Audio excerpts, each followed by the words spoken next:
Hi everyone, and welcome to our second video for this week. Posting it on a Saturday, which is not my usual day.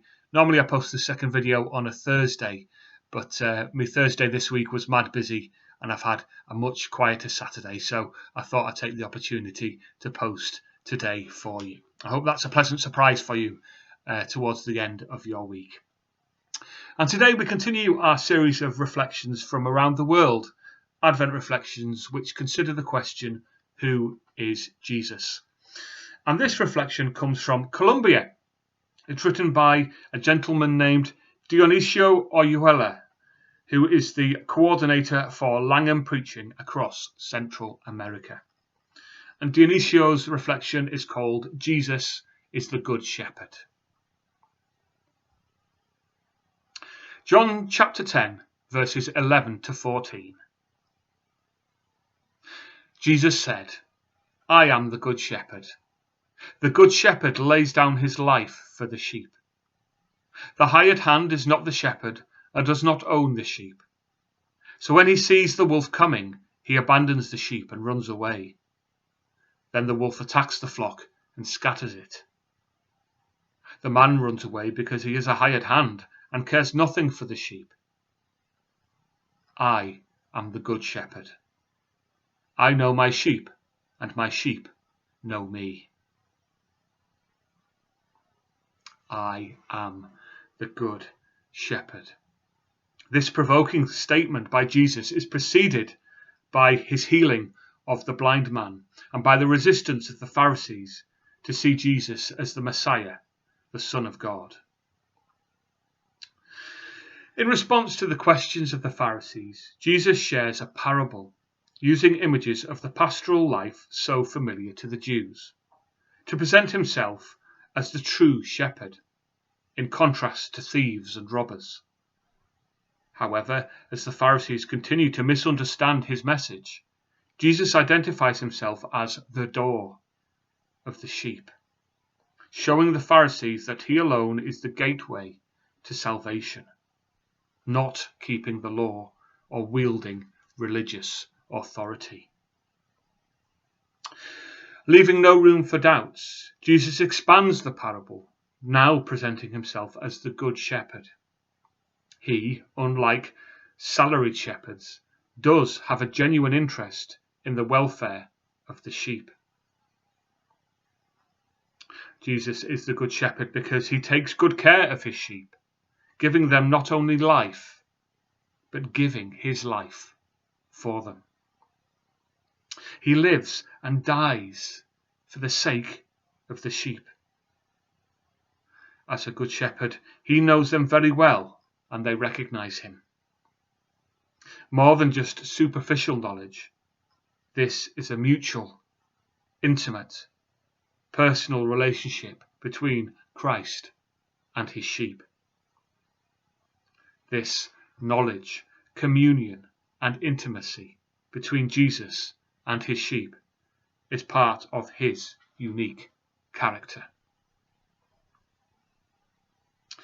Jesus' I am statement in these verses affirms his divinity and his co-equality with the Father by announcing himself as the fulfillment of God's promise to shepherd his people, which you hear about in the book of Ezekiel in the Old Testament, chapter 34. At the same time, he denounces the Jewish religious leaders, as God did through the prophet Ezekiel in his time, whom he compares with salaried pastors who do not really care about the lives of the Jews. They think only of their safety and comfort.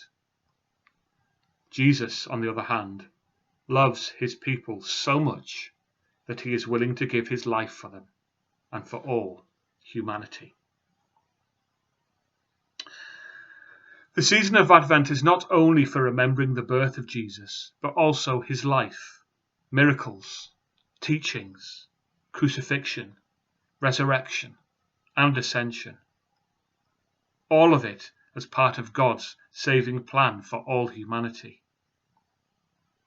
It is also to thank God that we are sheep of his pasture, that we are not in the hands of wolves, robbers, or salaried shepherds. because he is our good shepherd, who gave his life for us, knows us by name, and continues to shepherd us through his word and the Holy Spirit.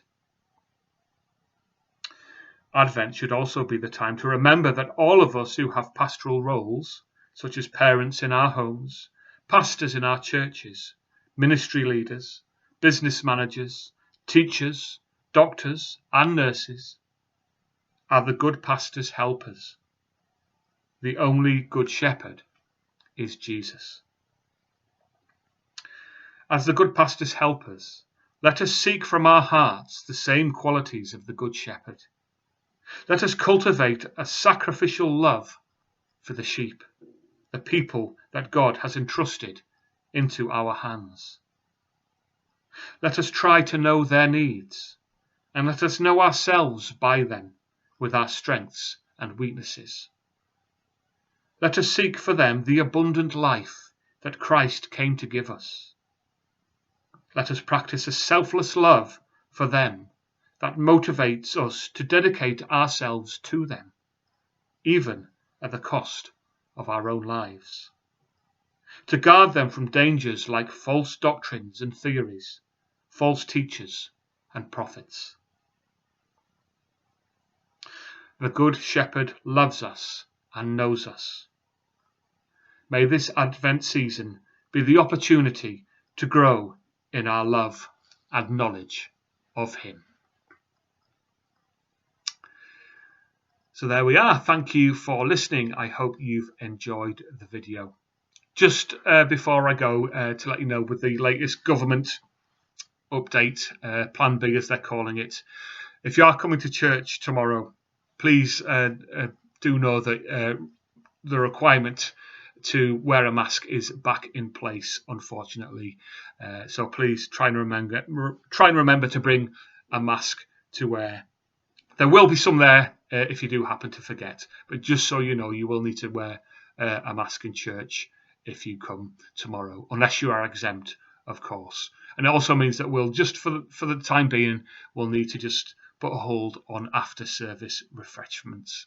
But as I say, hopefully we'll be able to get back to the non-wearing of masks and after-service refreshments soon. But anyway, for now, that's what we'll need to do. Just wear the masks and, unfortunately, not have a cup of coffee afterwards. But anyway, we hope to see you tomorrow anyway, if you can make it. All right, thanks for listening, and I'll speak to you soon. Take care. Bye.